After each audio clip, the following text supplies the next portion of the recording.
చూశాను, కానీ ఇంత హద్దు మీరిన వాళ్ళని చూడలేదు. అవును అక్క, ఎంత బావగారైనా కొంచెం హద్దులో ఉండాలి. అలా అతను సందర్భం లేకుండా మాట్లాడుతుంటే ప్రతి రోజు అతనికి ఏమైనా పిచ్చో ఏమో అనుకుంటారు. కొత్త అల్లుడు కదా, కొంచెం బెట్టుగా ముక్తసరిగా ఉండటం మంచిదే కదా. మీ ఆయన కూడా నీ పెళ్ళైన కొత్తలో ఇలాగే ఉండేవాడా పద్మ? చాలేమా, మా ఆయన సంగతి చెప్పాలా? పలహారం వద్దనేవారు, ఎవరితోనూ అస్సలు మాట్లాడేవారు కాదు. ఆయన్ని చూసి మన ఊళ్ళో వాళ్ళంతా మరి ఏంటి మీ ఆయన ముంగి ముస్లిం వాళ్ళే అంటారు, మరి ఇంత ఇదిగా ఉండటం పనికి రాదు, దానికి ఒక హద్దు ఉండాలి అనేవారు. చాలే ఆపింక. అసలే అల్లుడు గారు పండగకు వచ్చినందుకు ఎక్కువగా పలహారాలు పెట్టడం మంచిది కాదు. హద్దు మీడియాని చేసి పెడితే అల్లుడు గారు ఆరోగ్యం పాడవుతుంది. పొద్దునే ఇడ్లీలు, బొబ్బట్లు, గారెలతో భోజనము, తాలింపు శనగలు, ఏమిటి ఆ చిరుతిళ్ళు? చాలు చాలు ఆపవమ్మా, కొత్త అల్లుడికి ఈ మాత్రం చేయకపోతే బాగుంటుందా ఏమిటి? ఇంతకీ మీ ఆయన ఎక్కడే పద్మ? కనిపించట్లేదు. అసలే అల్లుడు గారు కడుపు నొప్పితో బాధపడుతుంటే ఎక్కడికి వెళ్ళారు? అయ్యో పెద్దమ్మ, మా నాన్న ఇంటి పట్టున ఉండరు. మనబడిలో తెలుగు తరగతులు చెప్పడంలో బాగా బిజీగా ఉంటుంది. శుక్రవారం ప్రాస్పర్, ఆదివారం ఆబ్రీ అని తిరుగుతూ ఉంటుంది. ఏమిటి అల్లుడు గారు పండుగ వస్తే ఈయన గారు తెలుగు చెప్పడానికి మనబడికి వెళ్ళారా? హవ్వరామ, నలుగురు వింటే మన బాగుంటుందా? ముందు బాగుంది చూడండి, వస్తున్నారు కదా. అమ్మోయ్ బాబోయ్, నాకొద్దు బాబోయ్ అంటే అవి తిను ఇవి తిను అని కంచంలో గుమ్మరించారు. ఎలా పోవడానికి అని మంటలు బాధపడి పట్టు పట్టి తినిపించారు. దీనికైనా హద్దు ఉంటూ ఉండాలి. నాయనోయ్ కడుపు నొప్పి, అమ్మోయ్ కడుపు నొప్పి. ఏంటి నాయన బాధపడుతున్నావు? బాధ ఏంటి? ఎమ బాధ? మీరు పెట్టిన కారలు, పూరీలు, బోధలు, బొబ్బట్లు నా కడుపులోకి చేరి మీటింగ్ పెట్టి ఎగిరి గంతుకులు లేస్తున్నాయి. ఈ బాధ భరించలేకపోతున్నాను. బాబా, నీకు కమిటీ వేరు శనగకాయ టేగలు అంటే బాగా ఇష్టం అంట కదా.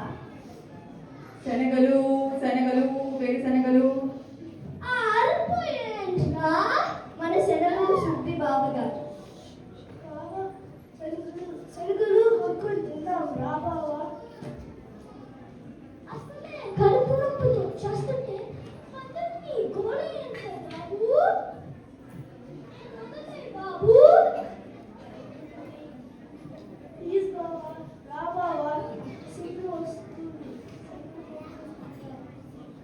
Alrighty, tell me, వేర్చకు దండంగా అన్నదే బాబు. నాయనోయ్ కడుపు నొప్పి. నువ్వు ఉండరా తమ్ముడు, అసలే మా ఆయన కడుపు నొప్పితో చేస్తుంది. ఏమిటి నీ వేళ కోరు? దేనికైనా ఒక ఆట పట్టించడానికి. కొంచెం అల్లం రసం నూరి ఇవ్వరా నాయన? అల్లం రసం పట్టేసిందే ఉంటే బాబాగారు మొదలు లాగించేవారే. నువ్వు ఉండవే చెల్లి, మా ఆయనకి నీటిస్తే తగినట్టుంది.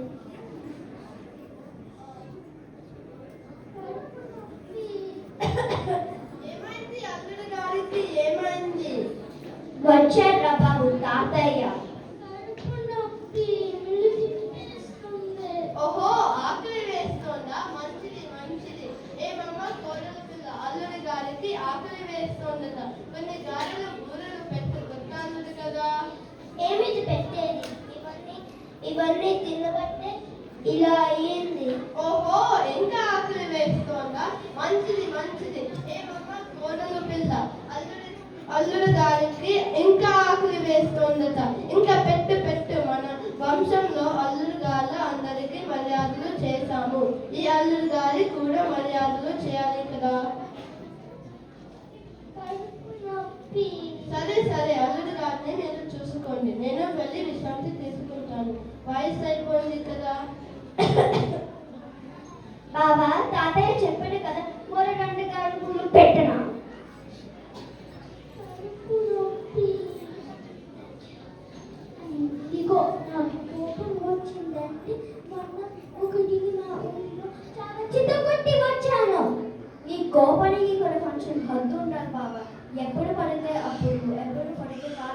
కోపం పనికిరాదు. నువ్వు ఉండవమ్మా. అసలే అతగాడు కడుపు నొప్పితో బాధపడుతుంటే మధ్యలోనే వేళాకోళం ఏంటి? ఎంత కొత్త అల్లుడు అయితే మాత్రం కిందని మేపినట్లు మేపడమేను. నువ్వు కొంచెం తగ్గించి పెట్టరాదా? నువ్వు కొంచెం తగ్గించి తినరాదా? ఇదే ఆఖరి పండుగ. ఇక నా జన్మలో ఈ ఊరికి రాను. నాయనా, కడుపు నొప్పి.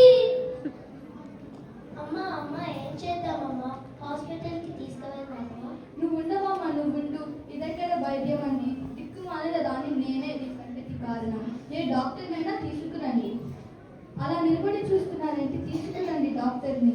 అసలే అల్లుడు గారు పండుగ వచ్చినందుకు బోలెడ డబ్బు ఖర్చు అయింది. ఇప్పుడు ఆసుపత్రి ఖర్చు కూడానా? మీ పిసిని గొట్టుతనం బంగారం కాను ఏమిటండి? అల్లుడు గారికి ఒంట్లో బాగా లేకపోతే డబ్బుల గురించి ఆలోచిస్తున్నారు. ఖర్చు చేయకపోతే ఎలా? సరే, ఏం చేస్తాం? కర్మ కర్మ తప్పుతుందా? ఇప్పుడు ఆసుపత్రి ఖర్చు ఎంత అవుతుందో ఏమిటో. ఒరే చిన్న బండికి ఆసుపత్రికి వెళ్ళాలి. తీసుకొస్తాం. కడుపు నొప్పి నన్ను తిప్పేస్తుంది.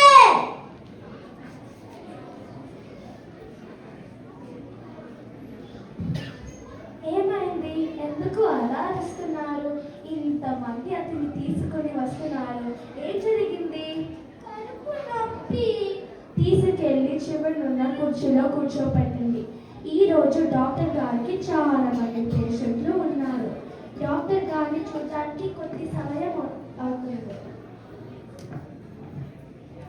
కడుపు నొప్పి తిప్పేస్తుంది. కాస్త నొప్పి భరించండి.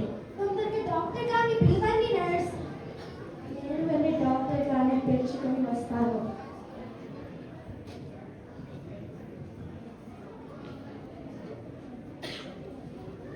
ఇతనే నా పేషెంట్. అసలు జబ్బు ఏమిటి? ఇతని కడుపులో ఏమిటేమిటో ఉన్నట్టు అనిపిస్తోంది. వెంటనే పరీక్ష చేయాలి. నర్స్ ఇతని లోపల తీసుకొచ్చి పడుకోబెట్టండి.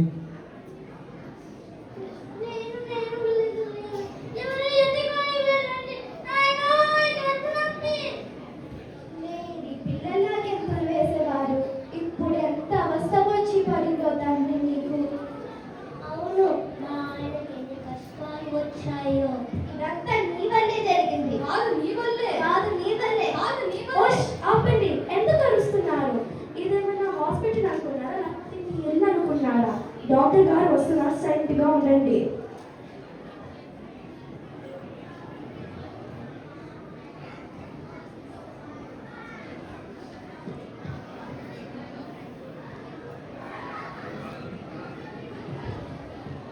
ఇతని కడుపులో ఏమిటేమిటో కనిపిస్తోంది. వెంటనే ఆపరేషన్ చేయాలి. 1,00,000 రూపాయలు పడుతుంది. ఏమిటి? 1,00,000 రూపాయలా? ఇక్కడైతే 1,00,000 రూపాయలు అవుతుంది. వేరే చోటకైతే 2 లక్షలు అవుతుంది. ఏమి చేస్తాం? అది అంతే. 1,00,000 రూపాయలు చదివించి మనిషిని బతికించినా సరే, లేకపోతే భగవంతుని మీద భావం వేసి తీసుకున్నా సరే, మీ ఇష్టం. ఏమే, మనము భగవంతుని మీద భారం వేసి అల్లుడాన్ని ఇంటికి తీసుకుపోదామా? మీ పిసిని గొట్టుతనం బంగారం కాను ఇందాక నుండి చూస్తున్నాను.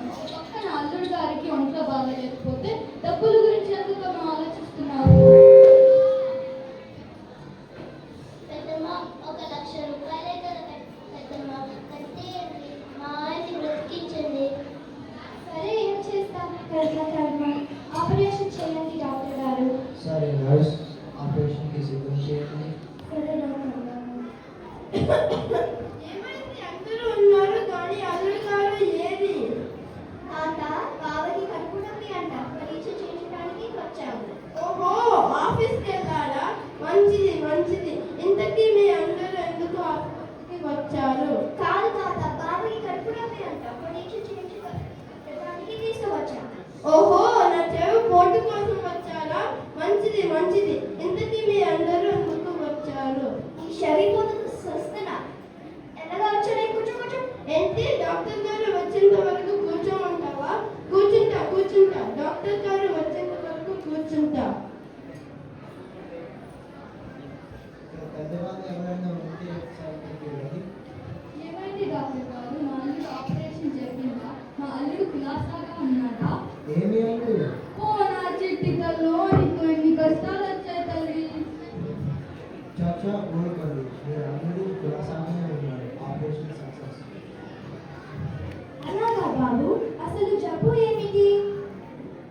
ఇలా తీసుకురారా.